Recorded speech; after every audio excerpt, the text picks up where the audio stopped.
Bismillahirrahmanirrahim. Innal hamdalillah nahmaduhu wa nasta'inuhu wa nastaghfiruh wa na'udzu billahi min shururi anfusina wa min sayyiati a'malina. May yahdihillahu fala mudilla lahu wa may yudlil fala hadiya lahu. Ashhadu an la ilaha illallah wahdahu la syarika lahu wa ashhadu anna Muhammadan abduhu wa rasuluh. Allahumma salli wa sallim ala nabiyyina Muhammad wa ala alihi wa sahbihi wa man ittaba'a hudahu ila yaumiddin, amma ba'd. Bapak dan ibu-ibu kaum muslimin wal muslimat jamaah Masjid Rawdatul Jannah yang semoga dirahmati oleh Allah. Assalamualaikum warahmatullahi wabarakatuh. Alhamdulillah, puji dan syukur tak henti-hentinya kita panjatkan kepada Allah Subhanahu wa taala atas segala nikmat yang telah Allah Subhanahu wa taala anugerahkan kepada kita semua, terutama nikmat taufik dan hidayahnya, sehingga sampai saat ini kita masih bisa melaksanakan amalan ketaatan kepada Allah. Kita berharap mudah-mudahan Allah Subhanahu wa taala menganugerahkan keistiqomahan sampai akhir kehidupan kita. Amin ya rabbal alamin. Salawat serta salam semoga senantiasa tercurah kepada junjungan kita Nabi Muhammad, kepada keluarga, para sahabat dan pengikut beliau hingga akhir zaman. Bapak dan Ibu kaum muslimin wal muslimat yang semoga dirahmati oleh Allah, insyaallah di kesempatan pagi hari ini kita akan kembali melanjutkan pelajaran kita membahas Kitabul Jami' dari Bulughul Maram yang disusun oleh Al-Imam Al-Hafidz Ibnu Hajar rahimahullahu taala. Pada pertemuan yang terakhir, alhamdulillah kita telah masuk ke dalam bab az-zuhud wal wara'. Zuhud telah kita sebutkan artinya adalah tarku ma la yanfa fil akhirah. Zuhud artinya seseorang itu meninggalkan perkara-perkara yang tidak bermanfaat di kehidupan akhiratnya. Jadi sebelum dia melakukan sebuah amalan, dia berpikir terlebih dahulu, apa manfaat ini bagi kehidupan akhirat saya? Kalau ada manfaatnya, maka dia lanjutkan. Kalau tidak ada, maka dia tinggalkan dan dia berupaya untuk mencari amalan lainnya yang bermanfaat bagi akhirat. Adapun wara lebih rendah daripada zuhud. Wara dia meninggalkan perkara-perkara yang akan memudaratkan dirinya di akhirat. Jadi mindsetnya orang yang wara ketika akan melakukan sesuatu, dia akan bertanya, ini bahaya atau tidak bagi saya di akhirat nanti. Kalau bahaya maka dia tinggalkan, kalau tidak bahaya maka dia kerjakan. Demikian apa yang disebutkan oleh Al-Imam Ibnu Qayyim rahimahullah, dan ini juga pendapat guru beliau Syekhul Islam Ibnu Taimiyah rahimahullah taala. Dan pada pertemuan yang terakhir pula kita telah masuk ke dalam hadis yang pertama yang dibawakan dalam bab, hadis dari sahabat An-Nu'man bin Bashir radhiyallahu taala anhu, di mana Nabi sallallahu alaihi wasallam menjelaskan kepada kita bahwa yang halal itu telah jelas, yang haram itu juga telah jelas, namun di antara keduanya ada perkara-perkara yang mustabihat, perkara-perkara yang syubhat. Maka barang siapa yang ingin selamat, menjaga kehormatan diri dan agamanya, maka hendaknya dia meninggalkan perkara-perkara yang syubhat tersebut. Demikian juga Nabi mengingatkan bahwa dalam tubuh manusia ada segumpal daging, yang apabila segumpal daging ini sehat, maka akan sehatlah seluruh jasadnya. Namun apabila segumpal daging ini rusak, maka akan rusaklah seluruh jasad manusia, yaitu apa? Qalbu atau hati manusia. Ini yang kita ambil di pertemuan yang terakhir. Bapak dan Ibu rahimakumullah, sekarang kita masuk ke dalam hadis yang kedua dalam bab ini. Ya, disebutkan oleh Al-Hafidz Ibnu Hajar di sini, wa an Abi Hurairah radhiyallahu anhu qala Rasulullah sallallahu alaihi wasallam. Dari sahabat Abu Hurairah radhiyallahu anhu, beliau mengatakan bahwa Rasul sallallahu alaihi wasallam bersabda, Ta'isa abdu dinar wa dirham wal qatifah. Celakalah hambanya dinar. Celakalah hambanya dinar, dirham dan qatifah. Qatifah disebutkan oleh para ulama itu adalah pakaian yang dipakai setelah pakaian biasa. Jadi ketika itu orang menggunakan pakaian misalnya pakai gamis, maka qatifah adalah pakaian yang dipakai setelahnya. Jadi pakaian yang tidak menyentuh kulit. Kenapa? Karena sudah ada pakaian yang lain di bawahnya. Nah, itu qatifah. Ya kalau misalnya kita terjemahkan mungkin seperti mantel, bukan mantel hujan ya, tapi mantel ketika musim dingin tiba, ya orang menggunakan mantel ya untuk menghangatkan tubuhnya. Dan itu pakaian yang cukup mahal di masa lalu. Jadi penyebutan dinar, dirham, qatifah ini sumber-sumber kelezatan dunia. Ya, sumber-sumber kelezatan dunia. Qala utiya radiya wa illam yuqta lam yardha. Apabila dia diberi maka dia ridha, dan apabila dia tidak diberi maka dia tidak ridha. Maksudnya ketika dia beramal kemudian dia tidak mendapatkan perkara dunia dari amalannya tersebut, maka dia marah. Dia baru ridha kalau ada ya balasan dunia, ya balasan duniawi dari apa yang dia lakukan. Baik, ini hadis yang insyaallah kita akan bedah Bapak dan Ibu rahimani wa rahimakumullah di kesempatan pagi hari ini. Baik, hadis ini juga diriwayatkan oleh Imam Al-Bukhari ya dengan lafaz yang lebih lengkap atau lebih panjang. Masih dalam Sahih Al-Bukhari. Jadi dalam Sahih Al-Bukhari setelah hadis yang pendek tadi yang barusan kita bacakan, ada hadis lain yang lebih panjang. Tapi senada dengan apa yang kita baca tadi.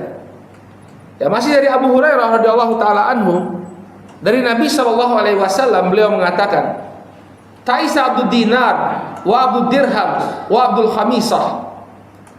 Celakalah hambanya dinar, dirham, dan hamba dari al-khamisah. Al-khamisah tadi ya, kain yang indah, kain yang bagus yang dipakai seseorang setelah dia menggunakan pakaian aslinya. Qala in utiya radiya wa illam yu'ta sakhita. Apabila dia diberi maka dia akan ridho, apabila dia tidak diberi maka dia murka. Ta'isa wan takas, maka dia akan binasa ya, dan merugilah dia. Wa idza syika falan taqash, dan apabila dia tertusuk duri maka dia tidak akan bisa melepaskan diri darinya. Lalu Nabi SAW melanjutkan, tuba li abdin ya, tuba li abdin akhidhi bi inani farasihi fi sabilillah ash'at rasahu ya mughbiratun qadamah. Dan beruntunglah seorang hamba yang dia mengambil tali kekang kudanya di jalan Allah Subhanahu wa taala, kemudian rambutnya acak-acakan dan kakinya berdebu. In kana fil hirasah kana fil hirasah. Apabila dia diperintahkan untuk menjaga maka dia akan menjaga. Wa in kana fi saqah kana fi saqah. Apabila dia berada di barisan belakang maka dia pun berada di barisan belakang. Ya. In ista'dzana lam yu'dzan. Apabila dia meminta izin maka dia tidak akan diberi izin. Ya, wa in syafa'a lam yusyaffa'.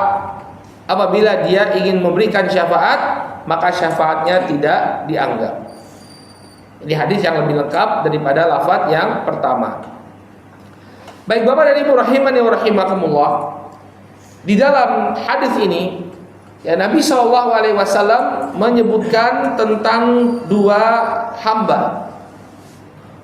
Ya, hamba yang pertama mendapatkan label keburukan, celaka atau binasa lah. Yaitu dia yang melakukan amalan, dengan amalannya dia mengharapkan dunia. Kalau dia tidak mendapatkan keberuntungan dunia dari amalannya, maka dia akan murka, marah dan tidak ridho.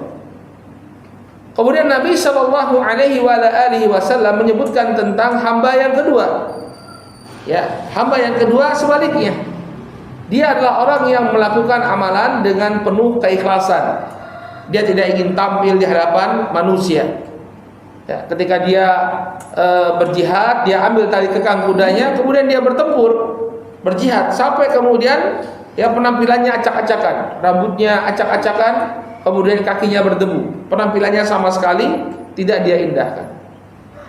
Nah, ketika dia ditempatkan dimanapun itu, dia menerima ya perintah dengan penuh keikhlasan. Apabila dia diperintahkan untuk menjadi pasukan yang menjaga, dia akan menjaga. Kalau dia disuruh ke belakang, maka dia akan ke belakang tanpa adanya protes. Karena tujuan dia dalam berjihad fisabilillah bukan untuk mendapatkan kedudukan, terserah saya mau ditempatkan di mana, yang penting saya bisa berjihad di jalan Allah Subhanahu wa taala. Dan dia mendapatkan keberuntungan walaupun nggak dianggap oleh orang. Nabi menutup hadisnya, idza ta'zana lam yu'zan lahu. Sampai-sampai kalau dia tuh meminta izin untuk bertemu komandannya, meminta izin untuk bertemu atasannya, nggak diberi izin karena saking rendahnya kedudukan dia di mata manusia. Wa in syafa'a lam yusyaffa.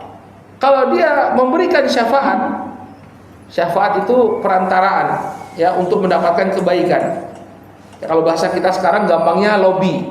Kalau dia melobi, lobinya nggak diterima, nggak dianggap sama sekali karena dia bukan siapa-siapa. Ya, tapi apa kata Nabi? Tuba.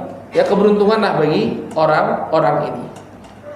Nah, ini adalah dua kondisi hamba yang disebutkan oleh Nabi alaihi salatu wassalam. Yang pertama adalah seorang hamba yang tidaklah dia beramal kecuali ya untuk mendapatkan harta dunia, mendapatkan dinar, dirham, khamisah, yakni mantel yang cantik dan yang semisalnya. Maka dia mendapatkan kecelakaan, kebinasaan karena niatnya tersebut. Ada orang yang kedua justru dia mendapatkan keberuntungan walaupun di mata manusia ya dia tidak dianggap sama sekali. Baik, ini makna global dari hadis Abu Hurairah radhiyallahu taala anhu. Sekarang kita bahas dengan lebih mendetail. Nabi SAW mengatakan ta'isa abdud dinar. Ya, celakalah hamba dinar. Arti ta'isa disebutkan oleh Al-Imam An-Nawawi rahimahullahu taala dalam syarah Sahih Muslim, wa ma'nahu athar. Makna ta'isa itu artinya tersandung. Ya. Wa qila halaka. Demikian juga disebutkan oleh para ulama, arti ta'isa artinya adalah halaka, celaka. Halaka itu artinya celaka. Wa qila lazimahu asyarr. Dan disebutkan pula maknanya adalah dia selalu diliputi oleh keburukan. Wa qila ba'uda. Demikian juga dikatakan makna ta'isa artinya dijauhkan. Dijauhkan dari kebaikan. Wa qila saqata biwajhihi khassatan. Dan disebutkan pula bahwa makna ta'isa artinya seseorang itu tersungkur pada wajahnya tersungkur di atas tanah. Demikian makna ta'isa yang disebutkan oleh para ulama. Yang intinya bahwa ta'isa ini menunjukkan keburukan pada diri seseorang. Celakalah, ya binasalah, tersungkurlah dia. Itu makna kata ta'isa. Lalu para ulama menjelaskan, ketika ini diucapkan oleh Nabi SAW, ta'isa abdud dinar, celakalah hamba dinar, ini bisa bermakna dua. Yang pertama, maknanya adalah pengkhabaran dari Nabi SAW bahwa para penghamba dunia ini pasti akan binasa, bahwa para penghamba dunia ini pasti akan celaka, mereka akan senantiasa diliputi oleh keburukan. Jadi Nabi mengkhabarkan kepada kita, dan ini tentu menunjukkan agar kita jangan jadi seperti dia, ya, menjadi hamba-hamba dunia, orang-orang yang menghamba kepada dunia. Kenapa? Karena Nabi mengkhabarkan orang-orang yang semacam ini, orang-orang yang termasuk ke dalam golongan ini, dia akan mendapatkan keburukan, bahkan dia akan mendapatkan kecelakaan dan kebinasaan di dunia dan di akhirat. Jadi ini makna yang pertama, bahwa ini sekedar pengkhabaran dari Nabi SAW. Hei, hati-hati wahai umatku, ya, orang itu yang menjadi para penghamba dunia, dia akan celaka, dia akan merugi dalam kehidupannya. Maka janganlah kalian menjadi para hamba-hamba dunia. Demikian makna yang pertama. Ini pengkhabaran dari Nabi SAW. Makna yang kedua kata para ulama, ini maknanya adalah doa. Nabi mendoakan, celakalah. Jadi Nabi mendoakan kecelakaan, kerugian yang sangat besar bagi para penghamba dunia. Jadi beliau bukan hanya sekedar mengkhabarkan, tapi beliau berdoa kepada Allah Subhanahu wa taala agar orang-orang yang menghamba kepada dunia itu dihukum oleh Allah Subhanahu wa taala. Dihukum dengan keburukan, dihukum dengan kebinasaan, dan dihukum bahwa dia diliputi oleh keburukan.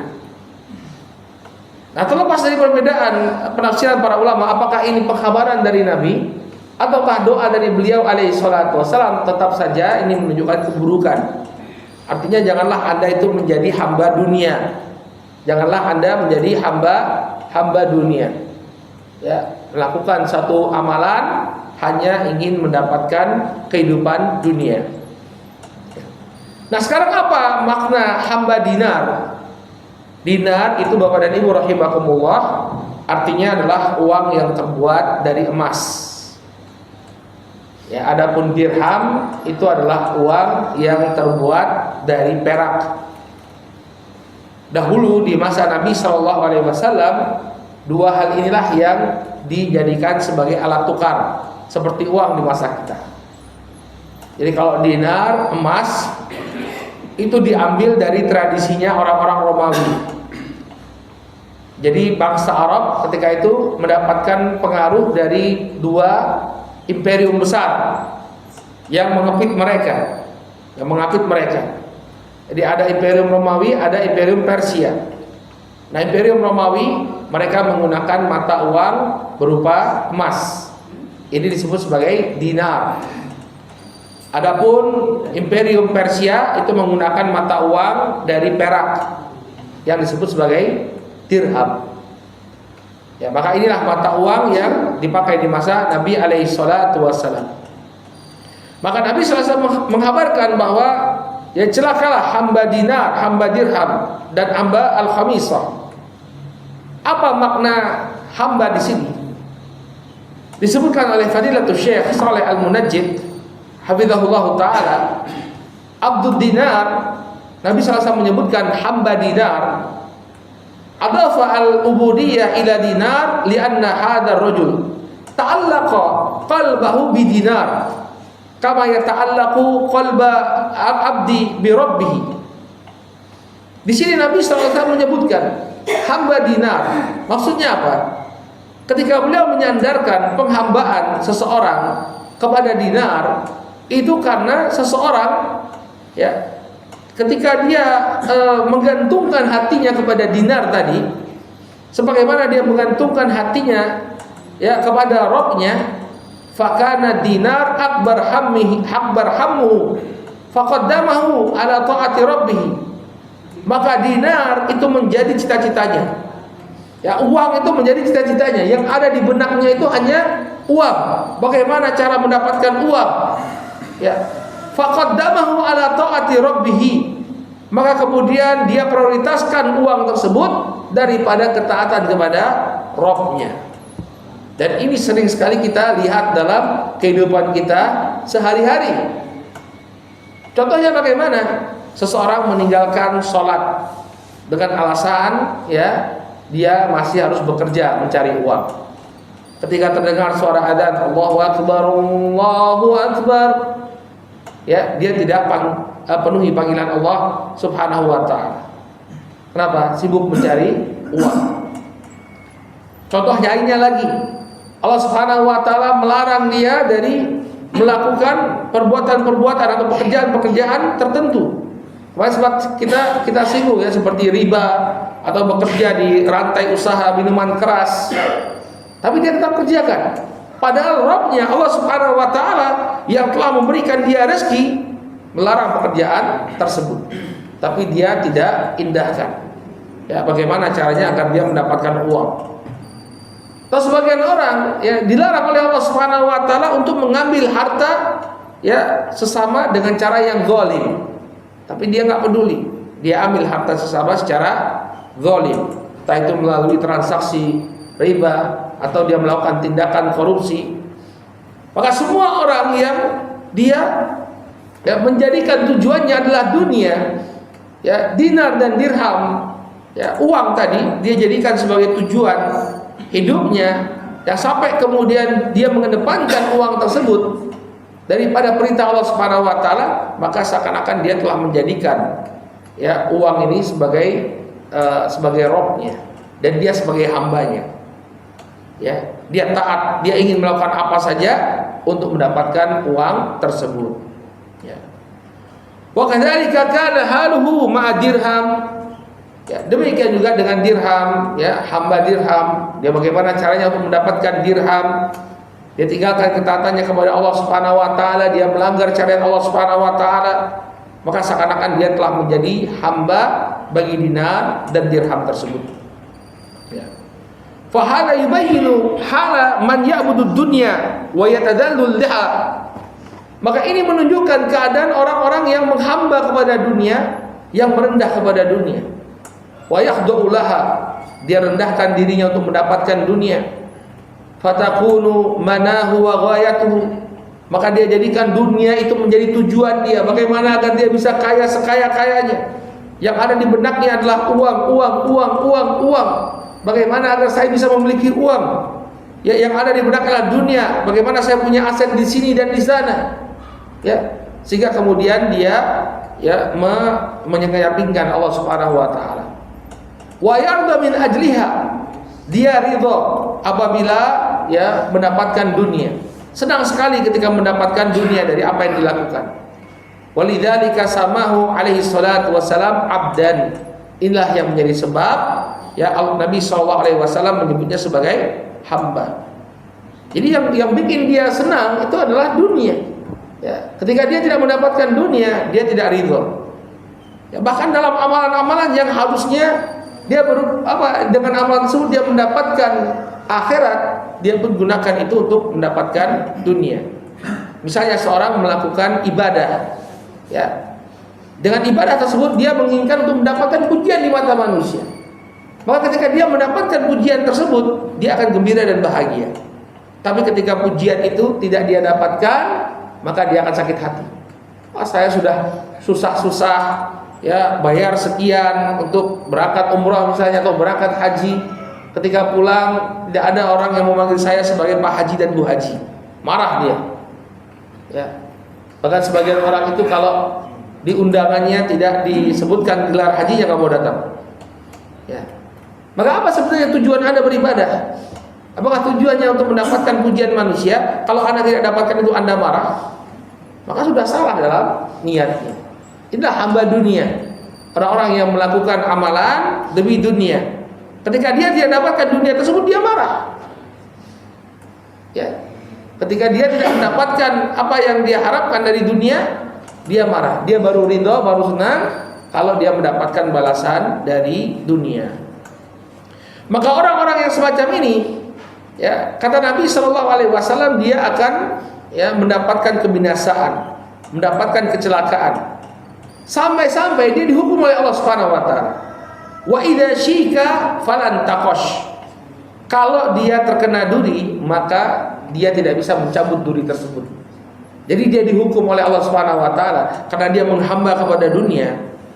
Ada kesulitan yang kecil, yang gampang sekali ya untuk diselesaikan, tidak bisa dia selesaikan karena Allah Subhanahu wa taala berlepas diri darinya.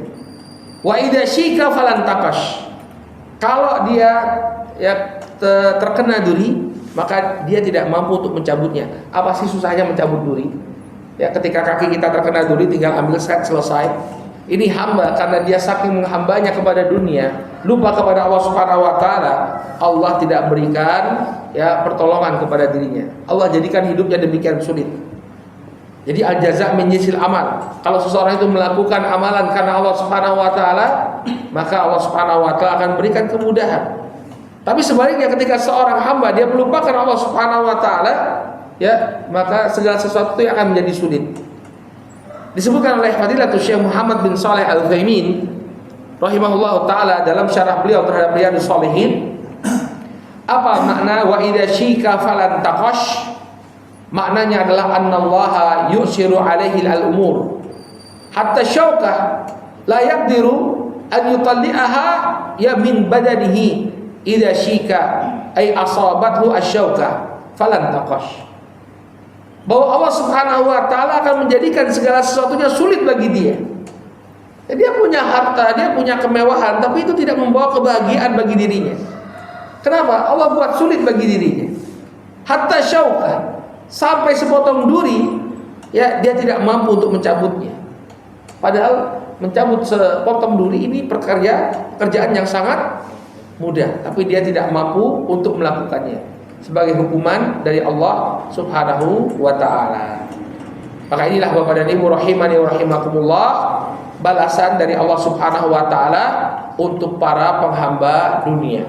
Orang-orang yang tidak lagi mengindahkan syariat Allah Subhanahu wa taala untuk mendapatkan dunia, maka Allah Subhanahu wa taala akan berikan kesulitan dalam kehidupannya. Walaupun di mata manusia ya dia tampak hidup dengan begitu mewah, punya fasilitas rumah yang mewah, kendaraan yang mewah, baju yang bagus, tapi hidupnya sulit ya. Berbeda dengan hamba Allah Subhanahu wa taala yang mengerjakan segala perkara dengan penuh keikhlasan. Ya. Hamba yang kedua disebutkan oleh Nabi sallallahu alaihi wasallam, tuba li abdin. Ya. Tuba, ini penting ya kalau Bapak dan Ibu melihat kata tuba, ya sering sekali dalam hadis dikatakan disebutkan oleh Nabi tuba. Ya, tuba ini memiliki beberapa tafsiran dari para ulama. Ya. Tuba kata mereka artinya adalah ismun lil jannah. Tuba itu adalah salah satu nama dari surga. Maka surgalah bagi hamba yang melakukan amalan ketaatan dengan penuh keikhlasan. Qala wasmun li syajaratil jannah. Kemudian juga para ulama menyebutkan tuba ini adalah sebutan bagi pohon yang ada di surga. Ya, jadi pohon, ada sebuah pohon ya yang menaungi penduduk surga, namanya pohon tuba. Maka orang ini akan mendapatkan naungan dari pohon tuba. Artinya dia akan dimasukkan ke dalam surga, lalu dia akan diteduhi dengan pohon tuba. Wa ma'na tuba aidan kalimatut sana ya wa madhin fil lughah. Dan tuba ini juga bermakna pujian. Terpujilah. Ya, terpujilah seorang hamba yang dia berjihad di jalan Allah Subhanahu wa taala dengan penuh keikhlasan. Wa aidan tuba al-aisyu thayyib wal hani. Dan tuba juga mengandung makna kehidupan yang baik dan bahagia. Kehidupan yang berbahagialah bagi orang yang mengambil tali kekang kudanya kemudian dia berjihad di jalan Allah dengan penuh keikhlasan. Jadi inti dari tuba ini ya kebalikan dari ta'isa. Kalau ta'isa itu keburukan, kalau tuba itu kebaikan. Entah itu maksudnya adalah hidup yang bahagia di dunia, demikian juga yang dimaksud juga adalah pohon di surga atau surga itu sendiri, atau dia kehidupannya dipuji terpuji, sama saja. Semuanya menunjukkan pada kebaikan.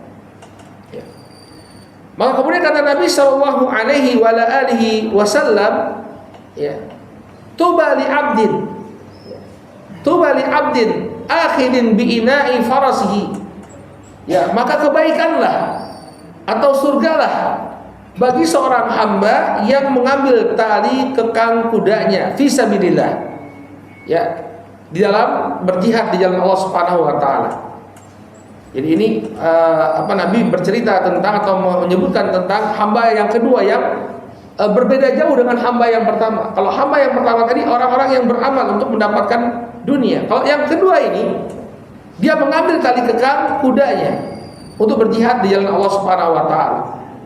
Ya. As'atha ra'sahu ya mughbiratun qadamah. Ketika itu rambutnya acak-acakan. Artinya apa? Orang ini hanya peduli pada jihad. Ya. Orang ini hanya peduli fokus pada jihadnya, pada perjuangannya. Dia tidak mempedulikan penampilannya sama sekali. Ada sebagian orang ketika ingin dia tampil berjuang, dia pengen tampil sebaik-baiknya ya, dia lumuri rambutnya dengan minyak ya. Jadi kelihatan ganteng, kelihatan gagah. Ya, kudanya dia hiasi. Ya. Tapi orang ini tidak, dia nggak peduli dengan penampilan. Kenapa? Karena jihad tidak membutuhkan penampilan. Yang penting Anda berjuang berjihad di jalan Allah Subhanahu wa taala. Maka rambutnya acak-acakan, kemudian kedua kakinya diliputi oleh debu. Ya. Dan kemudian yang menunjukkan keikhlasan orang ini, dia mau ditempatkan di mana saja.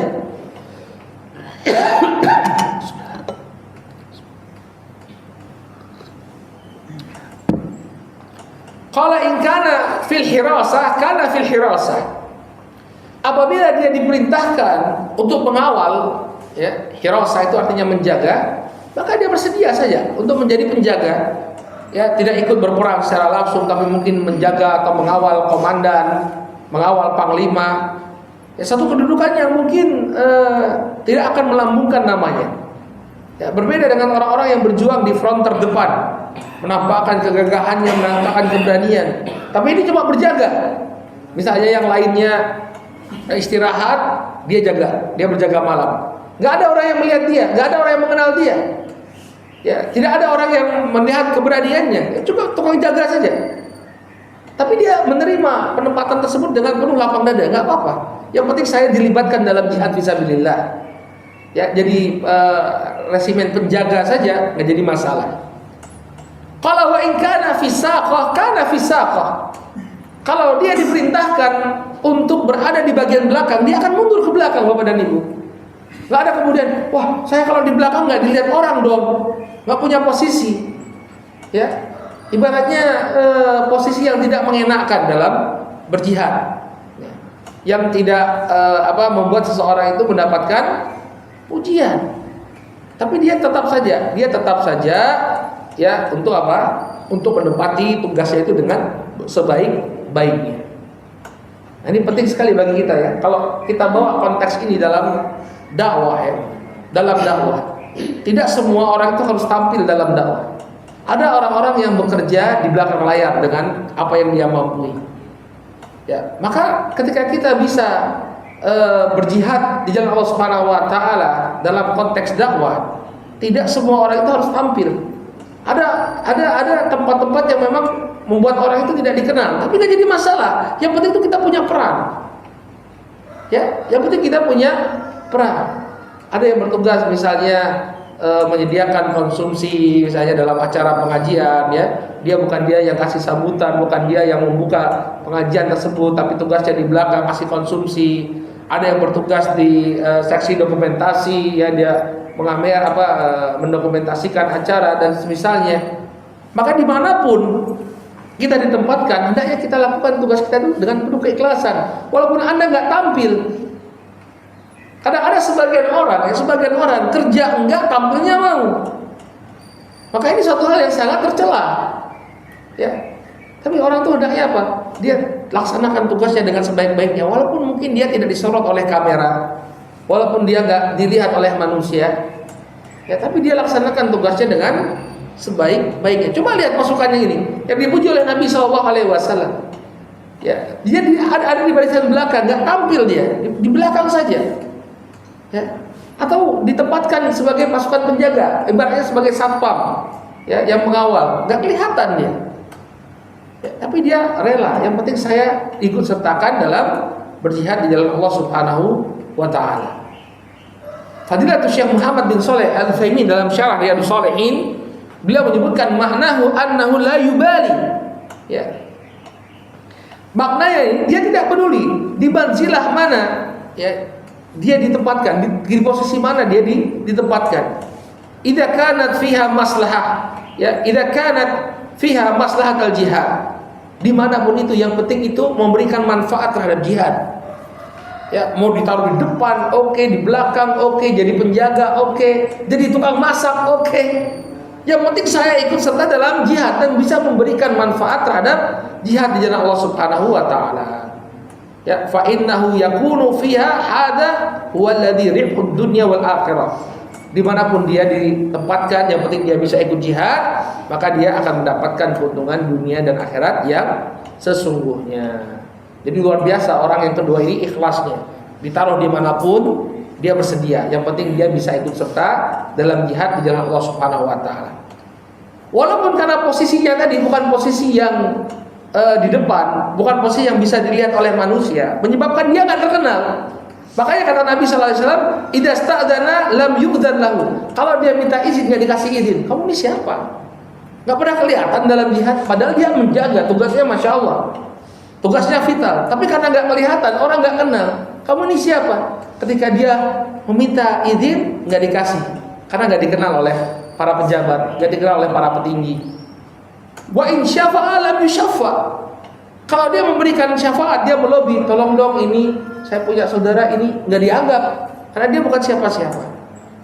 Tapi karena dia ikhlas tadi ya, dia mendapatkan karunia yang besar dari Allah Subhanahu wa taala.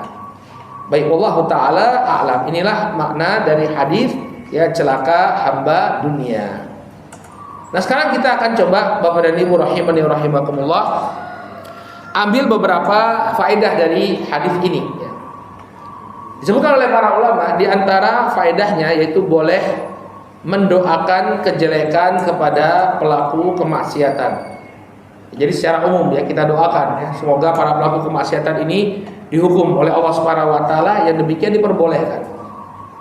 Ya, Fadilatul Syekh Mustafa Al-Adawi pernah ditanya tentang apakah boleh bagi kita untuk mendoakan keburukan bagi para pelanggar syariat, bagi para pelaku kemaksiatan. Ya, boleh, dari secara hukum itu boleh ya. Walaupun para ulama juga menjelaskan lebih utama bagi kita ketika pelaku kemaksiatan itu seorang muslim, ya kita doakan untuk dia mendapatkan hidayah. Demikian yang disebutkan oleh Al-Imam Al-Ghazali rahimahullah taala dalam Ihya Ulumuddin.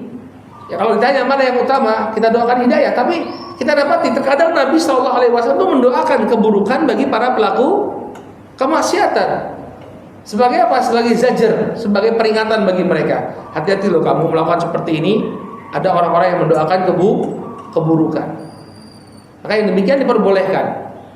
Tapi kalau ditanya mana yang lebih utama, disebutkan oleh Al-Ghazali rahimahullah dalam Ihya Ulumuddin, yang lebih utama bahwa kita mendoakan hidayah. Dan disebutkan juga bahwa Nabi Musa itu kan semangat sekali untuk mendakwahi Fir'aun. Bagaimana agar Fir'aun itu dapat hidayah. Tapi dalam surat Yunus Allah Subhanahu wa taala menyebutkan bahwa Musa itu mendoakan apa? Keburukan bagi Fir'aun dan pengikutnya. Padahal beliau itu semangat sekali ya menghadap ke Fir'aun dengan penuh kesombongan ya, mengatakan ana rabbukumul a'la, aku adalah Rabb kalian yang paling tinggi. Tapi tetap didakwahi oleh Nabi Musa karena Nabi Musa sangat berharap hidayah pada Fir'aun. Tapi diterkam dalam Al-Quran dia mendoakan keburukan. Ya, dalam surat Yunus ayat yang ke-88 Allah Subhanahu wa taala bercerita tentang Nabi Musa. Wa qala Musa, Rabbana innaka ataita fir'auna wa mala'ahu zinatan wa amwalan fil hayatid dunya. Nabi Musa mengatakan, wahai Rabb kami, sesungguhnya engkau telah memberikan kepada Fir'aun dan para pengikutnya zinatan wa amwalan fil hayatid dunya, segala bentuk perhiasan dan harta-harta dalam kehidupan dunia mereka. Rabbana liyudillu an sabilik, wahai Rabb kami, akibatnya mereka menyesatkan manusia dari jalanmu dengan harta-harta yang mereka miliki. Rabbana tmis ala amwalihim washdud ala qulubihim fala yu'minu hatta yarawul adzab al-alim. Kemudian apa doanya Nabi Musa? Perhatikan Bapak dan Ibu rahimakumullah. Wahai Rabb kami, binasakanlah harta benda mereka dan kunci matilah hati-hati mereka, dan tidaklah beriman sampai mereka melihat azab yang pedih. Coba lihat Nabi Musa alaihissalam mendoakan keburukan bagi Fir'aun dan para pengikutnya. Sehingga kata para ulama, boleh-boleh saja Anda mendoakan kejelekan pada pelaku maksiat. Ini kembali kepada makna ta'isa tadi. Kata para ulama, makna ta'isa juga berarti doa. Celakalah hambanya dinar, celakalah hambanya dirham, celakalah hambanya khamisah, dan seterusnya. Dan juga kita dapati ya, terutama pelaku maksiat yang berhubungan dengan hak orang lain, mengambil harta orang lain dengan kezaliman, itu boleh didoakan ya. Warid dari sebagian para sahabat ya, seperti Sa'ad bin Abi Waqqas, demikian juga Sa'id ibn Zaid radhiyallahu taala anhuma, mereka mendoakan ya orang-orang yang telah mendolimi mereka berdua. Didoakan keburukan oleh Sa'ad bin Abi Waqqas. Jadi boleh saja seseorang mendoakan ya kejelekan bagi para pelaku kemaksiatan. Ya, misalnya kita doakan keburukan, ya semoga Allah berikan hukuman kepada orang-orang yang telah berzina misalnya. Semoga Allah berikan keburukan kepada orang-orang yang telah mengotori tempat kita dengan perbuatan dosa, dengan minum khamar dan lain sebagainya. hal yang demikian diperbolehkan. Kemudian faedah yang kedua, ya, tercelanya sikap rakus terhadap dunia. Jadi para ulama menjelaskan kita harus punya zuhud, ya, punya zuhud. Jadi terhadap dunia itu coba kita lihat, apakah dunia itu bermanfaat atau kita atau tidak. Jangan sampai kemudian kita berupaya untuk mendapatkan harta dunia, kemudian harta dunia itu justru menyebabkan kita mendapatkan keburukan. Rakus kepada dunia, tamak kepada dunia, ya, ini merupakan sebab kebinasaan. Nabi sallallahu alaihi wasallam, ya, menyebutkan dalam hadis yang diriwayatkan oleh Imam At-Tirmidzi dari Ka'ab bin Malik radhiyallahu anhu, beliau mengatakan, ya, madhibani ja'ian ursila fi ghanamin bi afsadalaha min hirsil mar'i 'alal mal wasyarafi lidini. Nabi mengatakan tidaklah ada, ya, dua serigala yang lapar. Coba lihat bagaimana beliau mengabarkan bahayanya sikap tamak kepada dunia. Ya, bagaimana tamak kepada dunia ini akan merusak agama seorang hamba. Beliau ibaratkan tidaklah ada dua ekor serigala yang lapar, kemudian dia dilepas kepada sekelompokan ghanam, anak-anak kambing, ya, dilepaskan kepada sekelompokan kambing. Ini lebih merusak terhadap agama daripada hirsil mar'i 'alal mali wasyaraf, daripada ketamakan manusia terhadap harta dan kedudukan.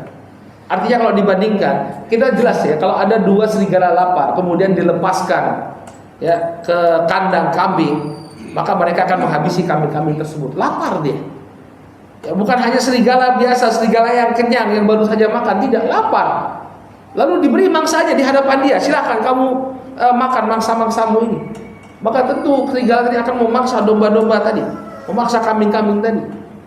Maka kerusakan yang ditimbulkan oleh serigala ini dibandingkan dengan kerusakan yang ditimbulkan oleh ambisi seseorang terhadap dunia dan harta, itu lebih rusak ambisi seseorang terhadap dunia dan harta. Bahaya sekali apabila seseorang sudah punya ambisi terhadap dunia dan harta, dia akan menghalalkan segala cara untuk mendapatkannya. Dan ini kita lihat dalam keseharian kita. Orang-orang yang ambisi untuk mendapatkan kedudukan, ya, dia lakukan apa saja untuk mendapatkan kedudukan tersebut. Orang yang ingin mendapatkan harta yang banyak, dia nggak peduli lagi apakah ini merugikan orang lain, ini melanggar hukum atau tidak. Bahaya sekali sikap tamak kepada harta dan dunia. Makanya kadang-kadang, bismillah, kita harus bersyukur kepada Allah Subhanahu wa taala kalau diberikan oleh Allah Subhanahu wa taala itu hidup yang sederhana. Kalau kita itu sudah terbiasa hidup sederhana, hidup prihatin, itu ketamakan kita terhadap dunia itu akan lebih mudah untuk dikendalikan. Tapi masalahnya kalau orang sudah biasa hidup senang, ya, biasa hidup mewah, ketika dia tidak dapatkan lagi kesenangan dan kemewahannya, ini yang bahaya. Ya, dia gak sabar hidup prihatin, dia gak sabar, ya, hidup dengan penuh kesederhanaan, dia ingin seperti yang lain, maka bahaya sekali. Ya, ini pernah kita singgung ya, sebagian orang sekarang ini, Bapak dan Ibu rahimani wa rahimakumullah, dengan mudah misalnya anak-anak perempuan itu mahasiswi menjajakan dirinya, ya, untuk mendapatkan harta dunia, biar punya iPhone seperti teman-temannya, biar bisa update status di Instagram, ya, bahwa saya pernah kesini kesana, duitnya dari mana? Ya, dia kerja enggak, bapak ibunya juga hidupnya sederhana, dari mana? Menjajakan diri. Ya. Maka demikian berbahaya ya sikap tamak dan ambisi kepada dunia, menyebabkan orang menghalalkan segala cara. Ya. Kemudian faedah yang ketiga, ya, ruginya orang yang beramal karena dunia. Tadi Nabi SAW mengibaratkan ya, pada contoh yang kedua, orang yang beramal dengan penuh keikhlasan, mau ditempatkan di mana saja dia bahagia. Ada orang yang sebaliknya, ya, tidaklah dia melakukan satu amalan kecuali untuk mendapatkan bagian dari dunia, untuk mendapatkan pujian, mendapatkan harta. Maka ini sangat dicela dalam agama kita dan dia akan sangat merugi. Ya, Allah Subhanahu wa taala menyebutkan dalam surat Al-Hajj ayat yang ke-11. Wa minan nas man ya'budullaha ala harf. Ada di antara manusia yang menyembah Allah Subhanahu wa taala di ujung-ujung. Artinya dia sepananggung dia dalam beribadah. Fa in asabahu khairan itma'anna bih. Kalau dari amalannya tersebut dia mendapatkan kebaikan, yani mendapatkan harta dunia, dia tenang. Ya. Qala wa in asabathu fitnatun inqalaba ala wajhihi. Tapi kalau dia ditimpa musibah, ditimpa kesulitan, hidupnya enggak dapat harta, ya, maka kemudian dia berpalinglah ke belakang. Khasirad dunya wal akhirah, maka orang semacam ini akan rugi, ya, dunia dan akhiratnya. Dzalika huwal khusranul mubin. Yang demikian itu merupakan kerugian yang demikian nyata. Maka orang-orang yang dia beribadah atau dia melakukan amalan karena untuk mendapatkan dunia, dia akan mendapatkan kerugian yang sangat luar biasa. Ya. Tapi apakah mencari dunia itu selalu tercela? Artinya ya sudah, kita nggak usah cari dunia. Ya, kita hidup apa adanya, nggak perlu bekerja. Keliru juga, ya. Kalau seseorang itu dia mencari dunia untuk kepentingan akhirat, dia sudah berpahala. Kalau tadi yang dicela itu dia mencari dunia dengan pekerjaan akhirat, tapi ini mencari dunia untuk akhirat. Kita harus bisa bedakan. Orang mencari dunia untuk akhirat, misalnya, ya, seseorang dia bekerja agar apa? Agar izahnya, agar kehormatan dirinya terjaga. Dia tidak perlu meminta-minta kepada manusia. Atau dia mencari uang. Untuk apa, Mas? Kamu kok kerjanya keras? Aku kerja keras, aku bisa nabung biar bisa ke tanah suci misalnya. Ya. Atau seseorang bekerja keras, dia memikirkan perusahaannya. Ya. Dengan niat apa? Kalau perusahaan saya ini berkembang, maka saya bisa memberikan lapangan pekerjaan kepada kaum muslimin. Orang-orang bisa menafkahi keluarga mereka dengan harta yang halal. Sekarang ekonomi negara kita sedang krisis. Kalau saya bisa buka lapangan pekerjaan ini akan mengurangi kerentanan ekonomi di tengah-tengah kita. Maka ini namanya memanfaatkan dunia untuk akhirat. Yang demikian tidak mengapa. Tapi kalau yang dipikirkan adalah dunia saja tanpa ada orientasi akhirat, ini yang berbahaya. Ya. Tapi kalau dunia yang dia cari itu membantu dia untuk melakukan amalan yang saleh, dia punya harta yang banyak untuk disedekahkan, untuk membantu anak-anak yatim, bangun pondok-pondok yatim, ya, memberikan beasiswa agar anak-anak yatim ini bisa mendapatkan pendidikan yang baik, maka demikian tidak mengapa. Ada ucapan yang indah dinukilkan dari Al-Imam As-San'ani, disebutkan oleh Al-Imam As-San'ani dalam Subul Salam. Wa'lam annal madmum minad dunya kullu ma yub'idul abda anillahi ta'ala wa yashghaluhu an wajibi ta'atihi wa ibadihi, ya, wa ibadatihi. Perhatikan Bapak dan Ibu rahimakumullah. Ketahuilah bahwa perkara dunia yang tercela itu adalah segala sesuatu dari dunia yang membuat seseorang itu jauh dari Allah. Jadi ketika dunia itu membuat dia jauh dari Allah Subhanahu wa taala, ya, kemudian menyibukkan dia dari kewajiban-kewajiban ketaatannya dan ibadahnya dari kepada Allah Subhanahu wa taala, itulah dunia yang tercela. Ya, kalau dia mencari dunia kemudian membuat dia melanggar syariat, membuat dia meninggalkan kewajiban, itulah dunia yang tercela. Ya. Lama yu'inuhu 'alal a'mali salihah. Dan bukanlah dunia yang tercela yang justru membantu seseorang untuk melakukan amalan saleh. Tadi yang kita sebutkan, dia mengumpulkan harta dia untuk berangkat ke tanah suci, untuk haji dan umrah. Dia mengumpulkan harta dunia untuk menafkahi anak dan istrinya, sehingga anak dan istrinya mendapatkan nafkah dari harta yang halal. Waqad yata'ayyanu talabuhu wa yajibu alaihi tahsiluhu. Maka untuk dunia yang semacam ini, dunia yang bisa membantu seseorang untuk taat kepada Allah Subhanahu wa taala, justru bisa menjadi wajib, ya, untuk dicari dan didapatkan. Karena tanpa dunia itu Anda tidak akan bisa melakukan amalan ketaatan kepada Allah Subhanahu wa taala.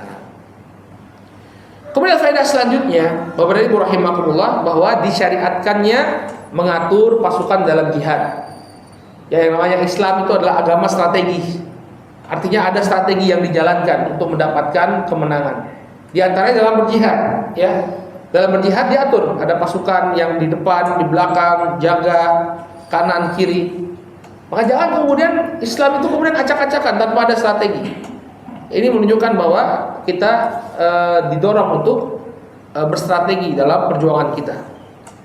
Kemudian faedah selanjutnya, bahwa seseorang itu dilihat dari amalan dan ketakwaannya, bukan dari penampilan lahiriahnya. Hamba yang dikatakan oleh Nabi SAW tuba li abdin, dia mendapatkan keberuntungan dunia akhirat, ternyata apa? Rambutnya acak-acakan, kemudian kakinya berdebu, tidak menjaga penampilan sama sekali. Makanya Nabi SAW mengatakan innallaha la yanzuru ya ila suwarikum. Allah itu enggak melihat bentuk-bentuk fisik kalian, walakin yanzuru ila amalikum wa qulubikum. Yang dilihat oleh Allah Subhanahu wa taala adalah amalan dan hati kalian. Ya. Maka inilah Bapak dan Ibu rahimani rahimakumullah, ya beberapa pelajaran yang bisa kita dapatkan dari celaan Nabi SAW terhadap hamba dunia. Wallahu taala a'lam bishawab. Kita cukupkan dulu pengajian kita sampai di sini. Insyaallah di pertemuan yang akan datang kita akan bahas wasiat Nabi SAW terhadap sahabat Abdullah bin Umar, kun fid dunya ka'annaka gharib au abirus sabil.